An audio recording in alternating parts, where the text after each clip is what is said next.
Alors ce bronze, dont vous voyez deux exemplaires ici, et un agrandissement, est un bronze qui est issu du peuple des Arvernes.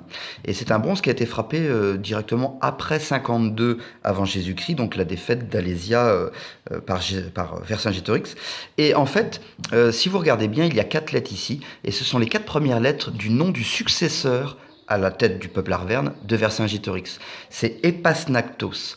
E-P-A-S. Donc sur le dessin que j'ai fait, je l'ai représenté. Donc au début, donc en 58, Vercingétorix sert donc dans les troupes de César, et c'est en 52 qu'il prend la tête de la coalition contre donc l'occupant romain. Mais après la victoire de Gergovie, donc ce plateau sur lequel on a retrouvé beaucoup de ces bronzes, ce qui nous fait penser à un atelier, donc Vercingétorix donc est capturé à Alésia et il est envoyé à Rome pour être présenté lors du triomphe de César. Et les Arvernes sont alors dirigés par une assemblée de notables et Epasnactos, dont on ne voit pas ici un portrait, hein, mais simplement peut-être un portrait, remarque, un portrait donc guerrier avec un casque. On voit ici une couronne de laurier, on voit des cheveux, on voit un cimier.